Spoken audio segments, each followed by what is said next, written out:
जय हिंद। नमस्कार दोस्तों, आपके अपने चैनल एचपी हिंदी साहित्य दर्पण में आपका फिर से एक बार स्वागत है।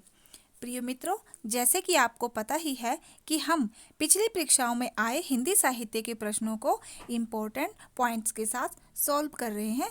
तो आज मैं इस सीरीज का भाग 7 लेकर आई हूँ। अगर आप लोगों ने पिछली वीडियो नहीं देखी है तो प्लेलिस्ट में जाकर प्रश्नोत्तरी से संबंधित सारी वीडियो एक साथ देख सकते हैं। तो दोस्तों, अब हम प्रश्नमाला शुरू करते हैं।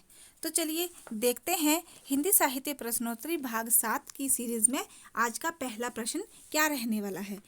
आज का प्रश्न है प्रश्न संख्या 231।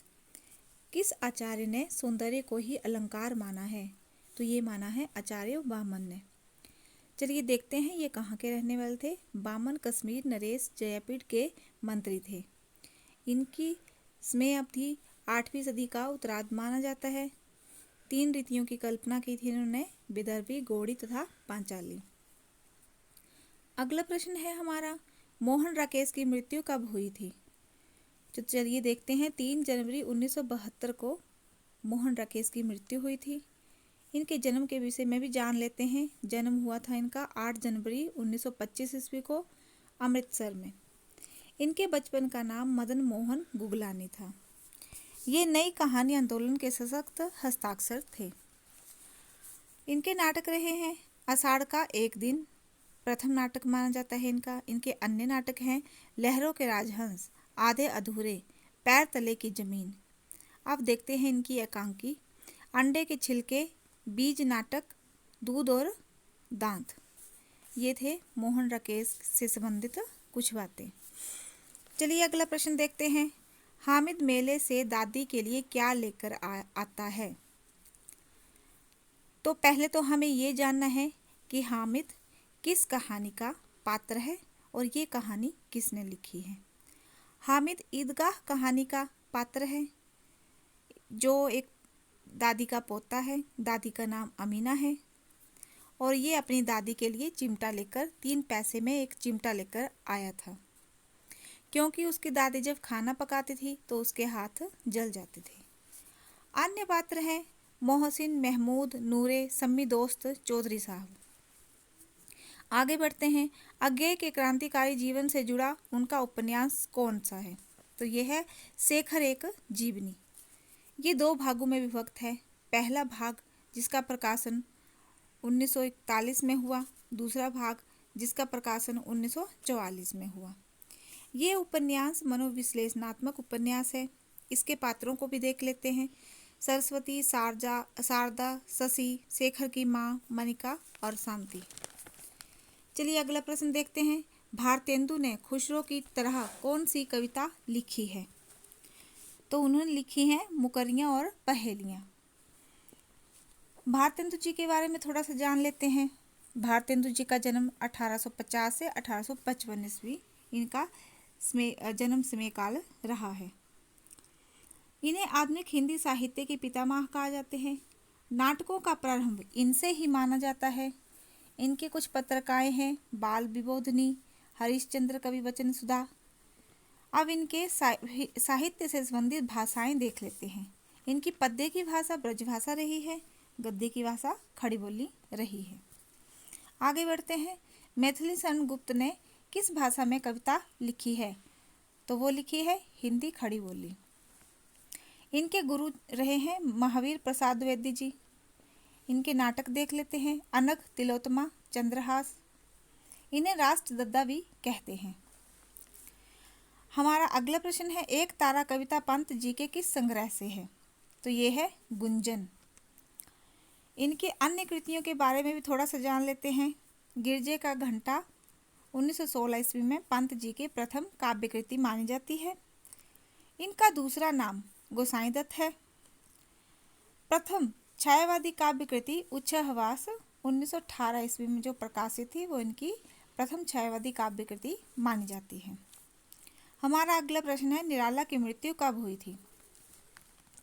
तो दोस्तों, अगर प्रश्न इस तरह से पूछे जा रहे हैं तो हमें हमारे साहित्य से संबंधित कवियों के जन्म से लेकर मृत्यु तक सारी बातें हमें याद रखनी है और इनकी कृतियों से लेकर इनके साहित्य की भाषाओं से लेकर हमें सब कुछ याद करना होगा। तो चलिए देखते हैं निराला जी की मृत्यु कब हुई। ये हुई थी 1961 ईस्वी में। इनका जन्म भी देख लेते हैं, 21 फरवरी 1899 ईस्वी में हुआ था। मैंने इनके कुछ काव्य लिए हैं जो परीक्षा की दृष्टि से महत्वपूर्ण है। इस प्रकार है। अनामिका, ये एक काव्य है, इसका प्रकाशन 1923 में हुआ। परिमल काव्यो, इसका प्रकाशन 1929 में हुआ। गीतिका काव्यो, इसका प्रकाशन 1936 ईस्वी में हुआ। तुलसीदास काव्यो, इसका प्रकाशन 1938 ईस्वी में हुआ। दोस्तों, तुलसीदास काव्य खंड काव्य है, इसमें 101 छंद हैं। नए पत्ते काव्य 1946 ईस्वी में प्रकाशित हुआ। कुकुरमुता काव्य 1942 ईस्वी में प्रकाशित हुआ। तो ये थे निराला के कुछ महत्वपूर्ण काव्यों। आगे बढ़ते हैं। ठाकुर का कुआं कहानी का लेखक कौन है? तो ये है मुंशी प्रेमचंद जी। इनके बचपन का नाम धनपत राय था। अब दोस्तों ये देखते हैं ठाकुर का कुआं कहानी में मुख्य बात क्या थी या मुख्य विषय क्या था? तो ये था भारतीय जाति प्रथा की सबसे घृणित परंपरा, छुआछूत से पीड़ित अछूतों की सामाजिक आर्थिक स्थिति का वर्णन। इनके मुख्य पात्र देख लेते हैं, जोखू और गंगी। अगला प्रश्न है, पर्दा कहानी के लेखक कौन है? तो ये है यशपाल जी। यशपाल जी के बारे में आपको पता ही है कि इनका संबंध कहाँ से है। तो ये है हिमाचल प्रदेश के हमीरपुर जिले के भूपल गांव से। ये जो पर्दा कहानी है ये यशपाल जी के किस कहानी संग्रह से ली गई है? तो ये ली गई है तरक का तूफान कहानी संग्रह से। चलिए अगला प्रश्न देखते हैं। निर्मल वर्मा का जन्म कहाँ हुआ था? तो ये हुआ था शिमला में। निर्मल वर्मा जी को आधुनिक कथाकार भी कहा जाता है। चलिए इनके जीवन काल में ध्यान दे देते हैं। इनका जीवन जो था प्रारंभ हुआ 1929 ईस्वी से 2005 ईस्वी तक रहा। निर्मल वर्मा जी की कृति परिंदे को नई कहानी की प्रथम कृति कहा जाता है। ये इनका प्रथम कहानी संग्रह भी है जिसका प्रकाशन 1960 ईस्वी में किया। कब्बे और काला पानी कहानी संग्रह है जिसका प्रकाशन इन्होंने 1985 ईस्वी में किया था, जिस पर इन्हें साहित्य अकादमी पुरस्कार भी प्राप्त हुआ है। स्नातकोत्तर की उपाधि इन्होंने सेंट स्टीफन कॉलेज दिल्ली से प्राप्त की है। अगला प्रश्न देखते हैं। गबन उपन्यास की नायिका का क्या नाम है? तो ये है जालपा। हमें ये भी पता होना चाहिए कि गबन उपन्यास किसने लिखा था? तो ये लिखा था प्रेमचंद जी ने। इसके अन्य पात्रों की तरफ देख लेते हैं। रामनाथ, रतन और जोहरा। ये मूल रूप से उर्दू उपन्यास था। किसना का हिंदी रूपांतरण है।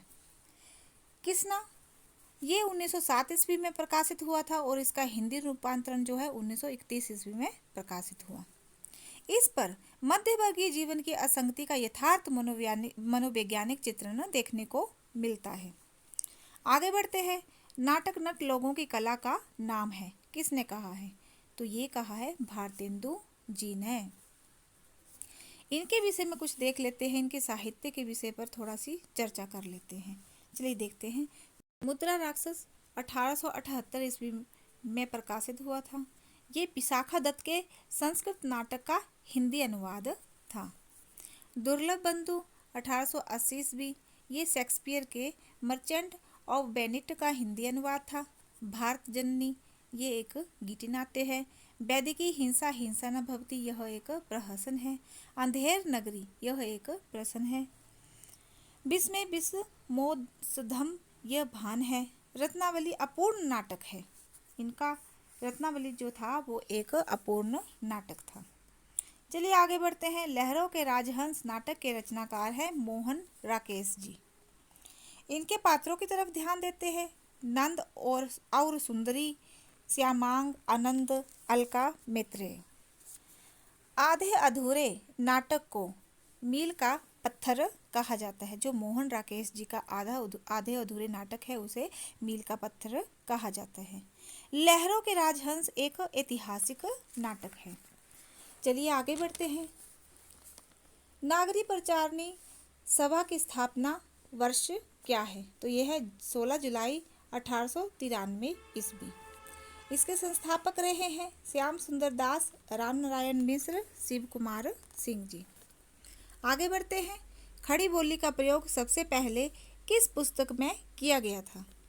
तो ये हुआ था 1803 ईस्वी में प्रेम सागर में, और इसके रचयिता थे लल्लू लाल जी। लल्लू लाल जी कौन थे? ये थे फोर्ट विलियम कॉलेज कलकत्ता के 2 भाषा मुंशियों में से एक। आगे बढ़ते हैं। रीति काल में काव्य रचना की प्रमुख भाषा क्या थी? तो ये थी ब्रज भाषा। दोस्तों, प्रश्न आपको सभी कालों से संबंधित इसी तरह भी पूछे जा सकते हैं कि आदिकाल की भाषा क्या थी, भक्ति काल की भाषा क्या थी, आधुनिक काल में आकर भाषा क्या होगी। तो आपको भाषाओं पर भी ध्यान देना होगा। तो रीतिकाल की भाषा थी ब्रज भाषा। तो रीतिकाल, इसके बारे में थोड़ा सा जान ले। ये कितने भागों में विभक्त था? ये 3 काव्य धाराओं में विभक्त था, रीतिबद्ध, रीतिसिद्ध और रीति मुक्त। चलिए इनका समयकाल देख लेते हैं।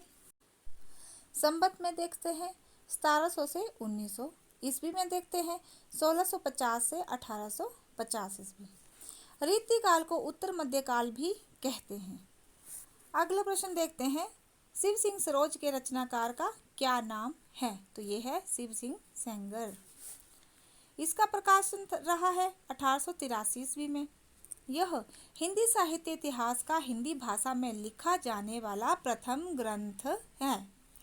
इसे हिंदी साहित्य इतिहास का हिंदी भाषा में लिखा जाने वाला प्रथम ग्रंथ माना जाता है। अगला प्रश्न है। आदिकाल की प्रधान भाषा कौन सी है? तो ये है डिंगल मिश्रित पिंगल भाषा। डिंगल भाषा में क्या था? देखते हैं। कर्कश शब्दावलियों का प्रयोग होने के कारण ये अप्रिय होती चली गई।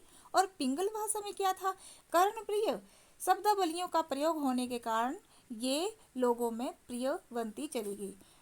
इस भाषा में ब्रज और राजस्थानी भाषा का मिश्रण था। अगला प्रश्न देखते हैं। भक्ति काल की अवधि क्या है? तो यह है 1375 विक्रम से लेकर 1700 विक्रम तक, और ईस्वी में 1350 से 1650 ईस्वी। भक्ति काल को पूर्व मध्य काल भी कहा जाता है। दोस्तों, ये जो भी प्रश्न है ये 2019 टेट परीक्षा, एलटी टेट परीक्षा में आए हुए प्रश्न हैं जो मैंने यहाँ पर लिए हैं। अगला प्रश्न है। डॉक्टर श्याम सुंदर दास द्वारा लिखित पुस्तक कौन सी है? तो ये है हिंदी भाषा साहित्य, जिसका प्रकाशन 1930 ईस्वी में। अन्य पुस्तकें हैं इनकी हिंदी भाषा का विकास 1924 ईस्वी में, हिंदी कोविद रत्नमाला, ये भी इनकी बहुत ही चर्चित पुस्तक रही है, जो 2 भागों में है। पहला भाग 1909 ईस्वी में और दूसरा भाग 1914 ईस्वी में। अगला प्रश्न है। हिंदी का पहला समाचार पत्र है, ये है उदंत मार्तंड, जिसका प्रकाशन 30 मई 1826 ईस्वी में हुआ। यह एक कैसा पत्र था? तो ये था एक साप्ताहिक पत्र। कहाँ से प्रकाशित हुआ? ये कलकत्ता से प्रकाशित हुआ। 30 मई को हिंदी पत्रकारिता दिवस के रूप में मनाया जाता है। इसके संपादक कौन रहे हैं? तो वो रहे हैं पंडित जुगल किशोर। अगला प्रश्न है हमारा। निराला ने किस पत्रिका का संपादन किया था? तो वो किया था मतवाला 1923 ईस्वी में, और ये एक मासिक पत्र था। ये कलकत्ता से प्रकाशित हुआ था। ये सारी चीजें ही आपने ध्यान में रखनी है। इसके अतिरिक्त इन्होंने अन्य पत्रिका का भी संपादन किया था। तो देखते हैं वो क्या थी। समन्वय 1922 ईस्वी में, और ये थी एक मासिक पत्रिका, परंतु प्रारंभ में माधवानंद के संपादकत्व में आरंभ हुआ था और बाद में निराला द्वारा संपादन किया गया था। अगला प्रश्न है। भक्ति काल की संत मत धारा का आरंभ किससे माना जाता है? तो ये माना जाता है नाथ संप्रदाय से। नाथों की संख्या थी, नाथों की संख्या 9 नाथ माने जाते हैं। गोरखनाथ को नाथ संप्रदाय का आरंभकर्ता माना जाता है। गोरखनाथ जी के गुरु थे मत्स्येंद्र नाथ। नाथ संप्रदाय को योगिनी कौल मार्ग या हठयोग मार्ग भी कहा जाता है। अगला प्रश्न है। प्रभु जी मोरे अवगुण चितना धरो, ये किसकी पंक्तियां हैं? ये हैं सूरदास जी की। और आपको ये भी पता है कि सूरदास जी भक्ति काल के प्रसिद्ध कवि रहे हैं। ये सगुन भक्ति धारा के कृष्ण काव्य भक्ति धारा के कवि हैं और ये वात्सल्य रस की प्रधानता जो थी इनकी रचनाओं में देखने को मिलती है। ये वात्सल्य सम्राट भी कहे जाते हैं। अगला प्रश्न है हमारा, मगहर से कबीर का क्या संबंध है? तो ये था इनका मृत्यु स्थल। इनकी मृत्यु हुई थी 1518 ईस्वी में। और इनके जन्म के बारे में जान लेते हैं। इनका जन्म हुआ था 1398 ईस्वी में और ये हुआ था काशी में। यह संत काव्य धारा के प्रथम निर्दिष्ट कवि माने जाते हैं। हजारी प्रसाद द्विवेदी जी ने इन्हें भाषा का डिक्टेटर कहा है। अगला प्रश्न है, गुरु नानक का जन्म कहाँ हुआ था? तो ये हुआ था तलवंडी में, जो ये पाकिस्तान पंजाब प्रांत में है। और इनका जन्म किस ईस्वी में हुआ था? 1469 ईस्वी में। इनकी मृत्यु हुई 22 सितंबर 1539 ईस्वी में। सिख मत की स्थापना जो थी गुरु नानक जी ने ही की थी। इनके पुत्र का नाम श्रीचंद था, जिन्होंने उदासी संप्रदाय की स्थापना की थी। अगला प्रश्न है, खुमान रासो की भाषा है। खुमान रासो की भाषा क्या रही है? तो ये रही है राजस्थानी हिंदी। और इसकी रचना किसने की है? दलपति विजय ने। और इसका कथानक क्या रहा है? इसका कथानक चित्तौड़ नरेश खुमान है। और ये जो है आदिकाल की रचना है, रासो काव्य है। जितने भी रासो काव्य हमारे मिलते हैं वो राजस्थान में ही मिलते हैं। 19वीं सदी में लिखा गया है। ये काव्य रूप प्रबंध है। वीर रस की इसमें प्रधानता है। अगला प्रश्न है हमारा, प्रसाद का काव्य आंसू किस कोटि का है? तो यह एक विरह काव्य है। छायावाद का वास्तविक आरंभ किस ग्रंथ से माना जाता है? तो ये माना जाता है आंसू से ही। ये प्रश्न भी एलटी कमीशन में पूछा गया था। इनके अन्य नाम देख लेते हैं। प्रसाद जी को झारखंडी, कलाधर, आधुनिक कविता के सुमेरु नाम से भी जाना जाता है। अगला प्रश्न है, कामायनी का पात्र मनुपुत्र कुमार किसका पुत्र है? तो ये है मानव का।